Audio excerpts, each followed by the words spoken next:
a lot of people were saying this was pushed through by AIPAC. That's not really the case. I mean, AIPAC did sign on to support it, but they really weren't excited about this bill. It was like their compromise. This isn't the one that they were excited. It was actually a non-binding resolution. So it wasn't even really a bill. And it was actually not the one that they actually cared for. The one that they actually cared for that a lot of people completely missed because they were too busy being angry about this resolution H.R.246 because of the name called an anti-BDS bill. It should have just been called a two-state solution securing free speech against Israel. That's what it should have been called, because I think, yes, it's anti-BDS, but the anti-BDS isn't as much of a strong component as what this one is. So this resolution is 1837. This one was what AIPAC was excited about. This one was what Netanyahu's been praising.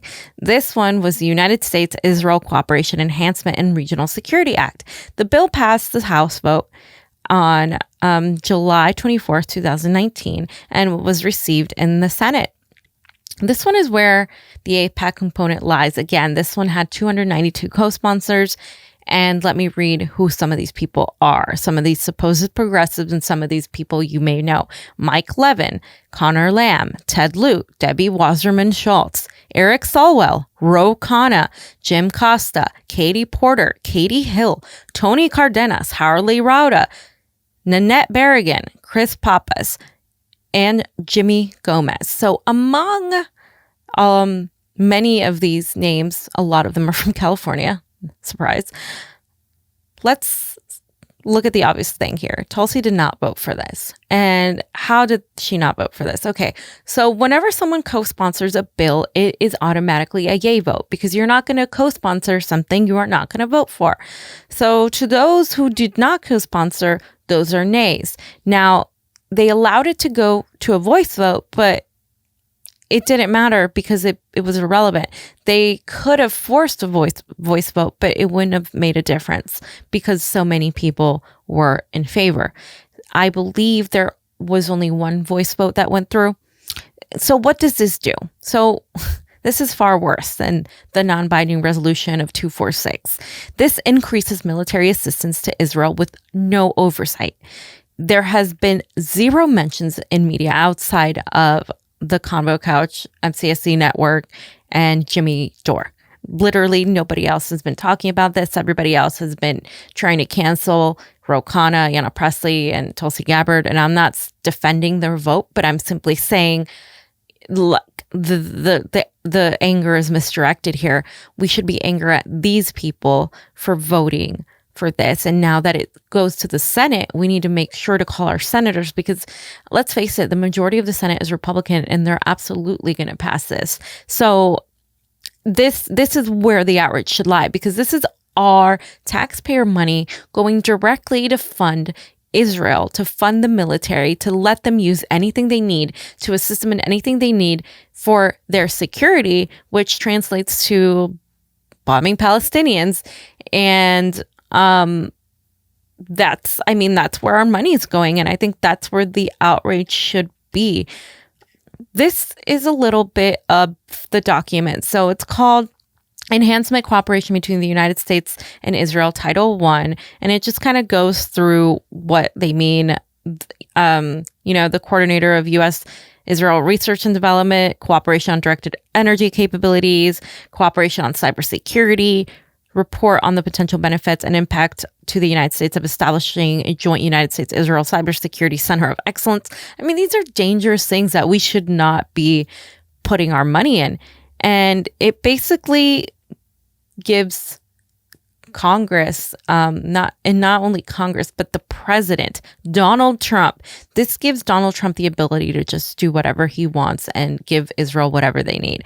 So in general, the Secretary of Defense, upon request of the Ministry of Defense of Israel, and with the occurrence of the Secretary of State, we have great great people there, is authorized to carry out research, development, test, and evaluation activities on a joint basis with Israel that address threats to the United States, deployed forces of the United States, or Israel. Any activities carried out pursuant to such authority shall be conducted in a manner that appropriately protects sensitive information and the national security interests of the United States and the national security interests of Israel. So whatever they decide is a threat to security, they are going to go and use the military and the money and the forces that they have to protect it. It also says, statement of policy. It is the policy of the United States to provide assistance to the government of Israel in order to help enable Israel to defend itself by itself and develop long-term capacity, primarily through the acquisition of advanced capabilities that are available from the United States. So because the United States has this great military industrial complex and we have all these capabilities, we are now giving that to Israel. We are giving Israel pretty much a blank check to do as they need. And the contingency plans to provide Israel with necessary defense articles and services are long. Like, it's a list of things that they have that they can do. And the president, acting through the Secretary of Defense and in consultation with the Secretary of State, shall establish and update the appropriate contingency plans to provide Israel with defense articles and services that are determined by the Secretary of Defense to be necessary for the defense of Israel. So we have our leaders, Donald Trump, Pompeo, Bolton, who are really like hungry for war and for very, very much fans of the military industrial complex. They are the military industrial complex. We're giving them all of these toys, all of this power. And in general, upon receiving information that Israel is under an existing or imminent threat of military attack, the president may waive the requirement of this act, an act to let Congress know, and direct the immediate transfer to Israel of such defense articles or services the president determines as to be necessary to assist Israel in its defense against such threat. Amounts obligated or expended to carry out this paragraph shall not be subject to any limitation in law or provision of any bilateral agreement relating to the amount of United States assistance authorized to be made available to Israel. So if the president decides that this is necessary, then he can just work with the Secretary of State and the Secretary of Defense to decide, even without Congress, to give Israel what they need to defend themselves. Now, as soon as practicable, after a transfer of defense articles or services pursuant to the authority provided by paragraph 1, the president shall provide a notification in writing to Congress of the details of such transfer, consistent with the requirement of Section 36 of this act. So after Donald Trump, Pompeo, Bolton decide, hey, let's go, give Israel weapons and send our people to attack Palestinians, then they can send a notification to Congress. They don't even need Congress's approval, which is crazy. This is insane. This is not something that is just whatever. This is huge. And we should completely be angry about this and afraid and worried. So the same day that the anti-BDS resolution passed and that the resolution to pretty much give Israel free reign with our military and unlimited funding passed, the House Foreign Relations Committee passed another bill, H.R. 1850, the Palestinian International Terrorism Support Prevention Act of 2019. And it's just like it sounds. It's framing Palestinians as terrorists, and it's framing them as the issue. And it passed and went to the Senate. Tulsi Gabbard is not a co-sponsor of this. The majority of people are not co-sponsors of this bill. But Debbie Wasserman Schultz, of course, is. And she was the one that I think stuck out. I don't think anybody else voted for that. So this same week that all of this has been happening, Israel demolished 70 plus apartments on Palestinian-owned land. 600 Palestinians lost their homes. And on Monday, hundreds of Israelis troops descended on a village in the outskirts of East Jerusalem with heavy bulldozers. And at 4 a.m. in the morning, rousing people from their beds. So these bulldozers showed up, rousing people from their beds, and they demolished all of these apartments where these Palestinians lived. And this is all happening, right? So this is why the outrage against that H.R. 246, but really the outrage should be at the funding we have been doing towards giving Israel unlimited money, unlimited weapons, unlimited abilities to pretty much wage war wherever they need. We are equating their military with our in importance. And that's something that Netanyahu and the Trump administration are doing, but with help from Democrats and Republicans who are loyal to AIPAC. That is what we need to focus on. This is so much more damaging than anything anybody else is talking about. So we go back to the issue of what is BDS? BDS, let's define it, because the majority of people are out there giving their opinions on things. And in this day and age when everybody has a medium, social media, to give their opinion, a lot of people, and I've seen it even on YouTube by people that many of you guys like and respect, they don't discuss the legislation. They don't discuss what the documents are actually saying. They more so just give their opinion. And as much as, we all have opinions, and as obviously disastrous as something like HR 1837 is, we need to make sure that we understand what we're talking about here. So the Boycott, Divestment, and Sanctions Movement, or BDS, is a Palestinian campaign promoting various forms of boycott against Israel until it meets what the campaign describes as Israel's obligations under international law. So what exactly does this mean? What exactly are the goals of this? The BDS campaign urges various forms of nonviolent, punitive measures against Israel until it complies with the international law, as I said, and these measures should bring about ending its occupation and colonization of all Arab lands and dismantling the wall, recognizing the fundamental rights of the Arab Palestinian citizens of Israel to full equality, and respecting, protecting, and promoting the rights of Palestinian refugees to return to their homes and properties as stipulated in the UN Resolution 194. So the focus is on boycotting, divesting, and sanctioning Israel. The campaign has organized demonstrations and protests targeting companies that have contracts with the Israeli military or with companies in Israeli settlements. Actions may also target prominent individuals who openly support settlements business. So a lot of critics say that this is anti-Semitic, that this does not support a two-state solution, that this means that Israel doesn't have a right to exist. And I really haven't seen evidence that BDS is saying Israel does not have a right to exist, but it is saying that the boundaries that Israel has set must be fixed to what they were before, according to the UN resolution. It does not say that Israel does not have the right to exist. So when people say that BDS says that Israel doesn't have the right to exist, I have not seen evidence that that's what BDS is calling for. And I think a lot of these things get conflated when people assume things. Also, is BDS a one-state or a two-state solution? So I've continuously seen that BDS is promoting only a one-state solution, and that's why people oppose it. This is false. BDS does not promote either a particular solution to the conflict, whether it's a one-state solution or a two-state solution. Instead, BDS focuses on the realization of the basic rights and the implementation of the international law that they refer to.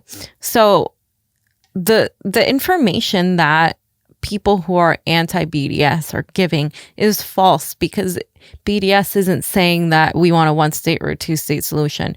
And they're also not saying that they want to delegitimize Israel. So that kind of, makes me feel like we're not really, the excuses against BDS aren't really, it's not enough. They're not enough. And it's such a divide that I understand why a politician wouldn't want to put their name on that. But at the same time, it really isn't advocating for anything that hurts Israel aside from the economic sanctions that would actually hurt Israel and may actually hurt the economy, which is something that then I can be like, okay, I can understand that.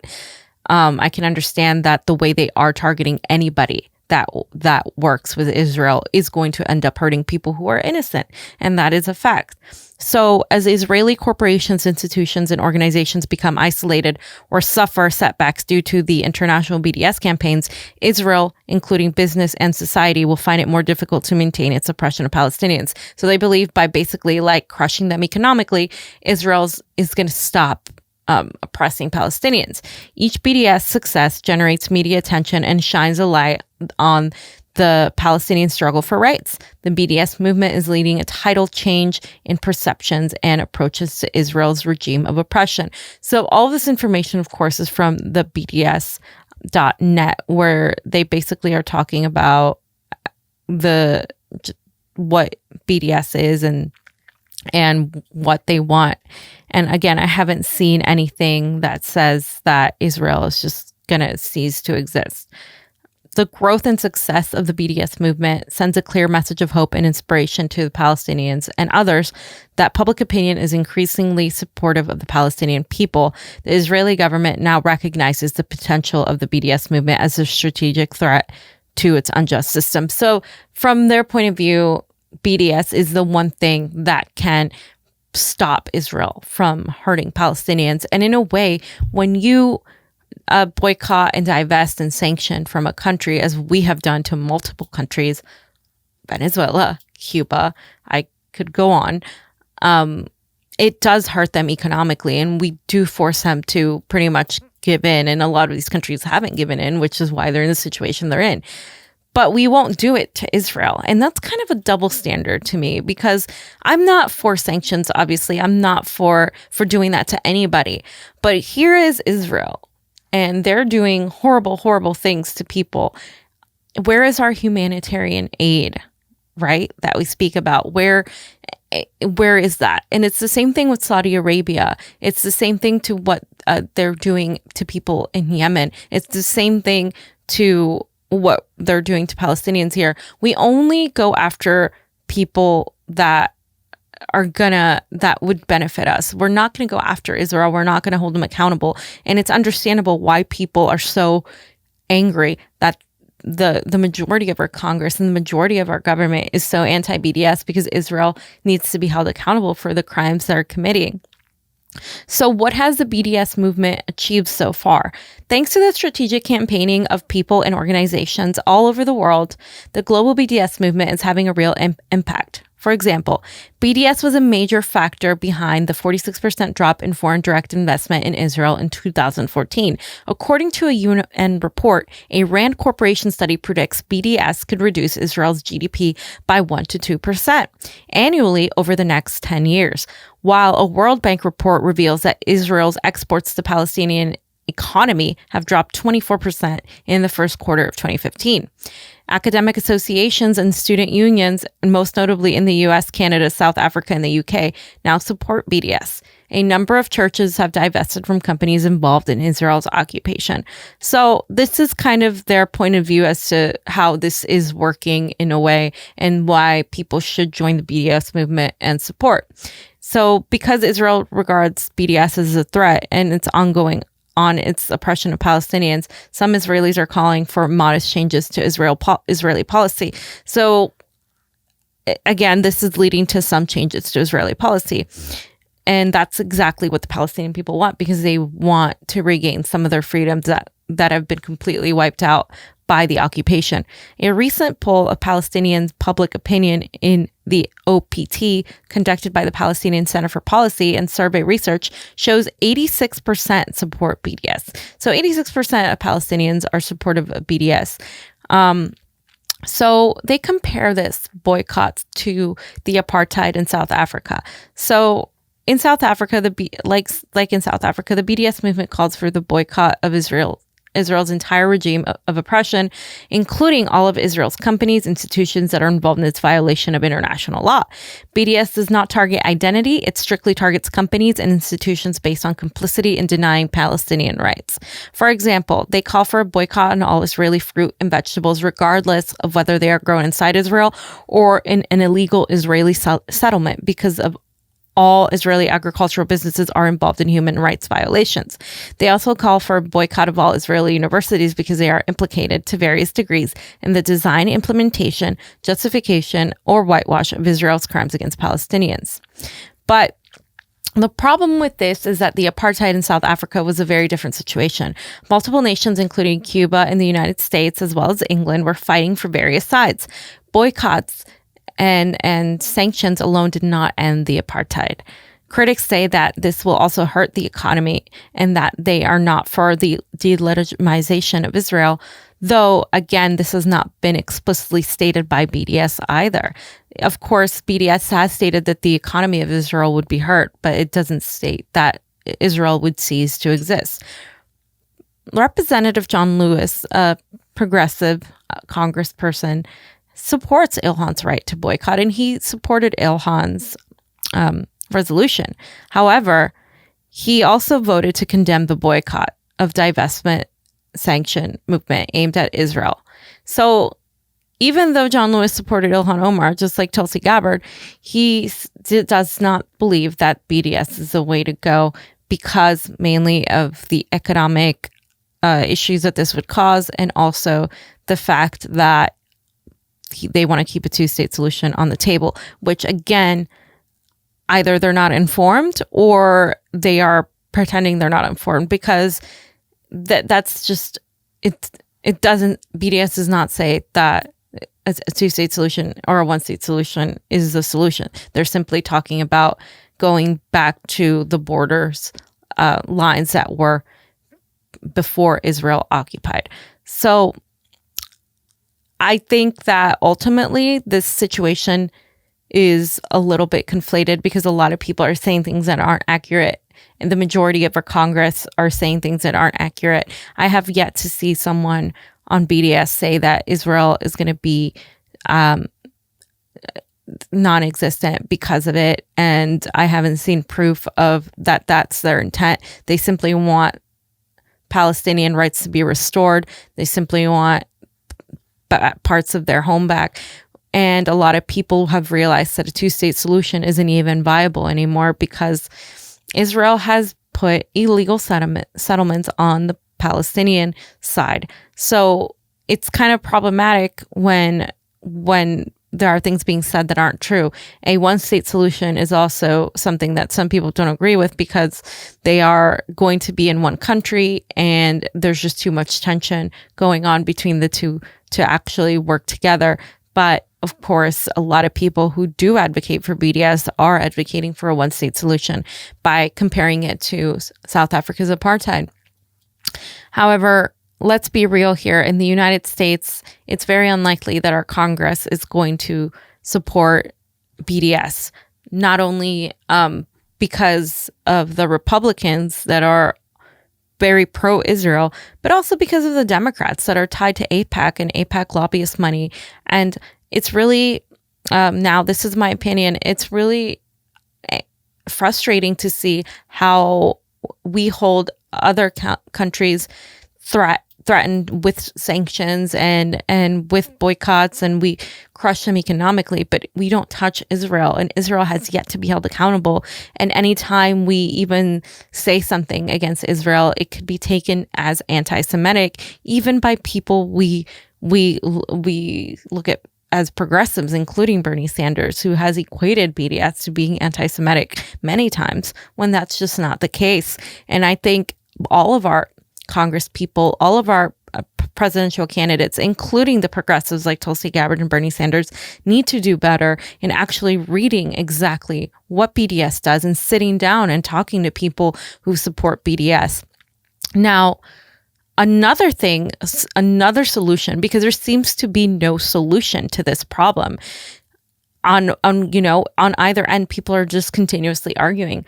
But another thing that can be done, and a lot of people have been trying to do, is to go to Israelis and ask them, like, do you support BDS? Can you join us in finding at least a solution to this problem? Because Palestinians are being, shot down. Palestinians are being demolished. Their homes are being demolished.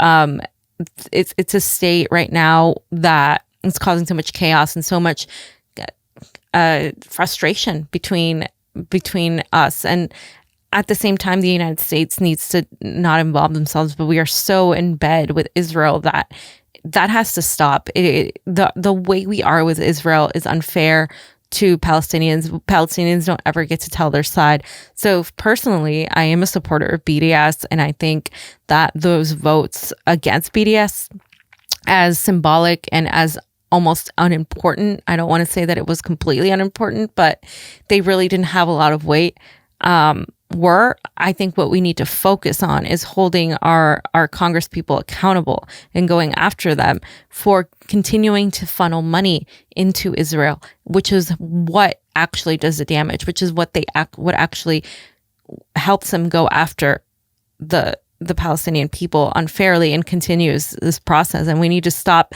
defending the indefensible in Netanyahu's right-wing regime, and we need to stop giving them this pass that they've had for so long, and kind of read the history and recognize Palestine as a nation. And that is one thing HR 246 did. It did recognize Palestine as a sovereign nation, but when then it's a non-binding symbolic resolution, right? Because then they go and give Israel a right to pretty much bomb the Palestinians and whoever else they need to secure their military power. And that's kind of what we need to tell them. We need to sit down with Ro Khanna, with Bernie Sanders, with Ayanna Pressley, with all of these people who voted for against BDS, but also who are saying that they support a two-state solution. Is that really a viable solution? Why don't we go and see if we can talk to Israelis to see how they feel outside of Netanyahu's government, how maybe they can help support the BDS movement, or if not the BDS movement, something else, because I do think we need something stronger than even the BDS movement. In my opinion, we need to completely target the military-industrial complex of Israel and the United States that's aiding in that sort of apartheid, that's aiding in that situation. And that's what we're not going to be able to do unless we elect somebody that actually goes after them. And the only two people that I've seen like that will even remotely go there are Bernie Sanders and Tulsi Gabbard, who don't even support BDS. So we're in a conundrum here. And I don't think it's worth dismissing candidates or people based on that vote alone on HR 246. However, based on 1837, that where you're giving money directly to Israel to do whatever the hell they want, that is something that is harder for me to forgive, because that is directly what is hurting the people in Palestine.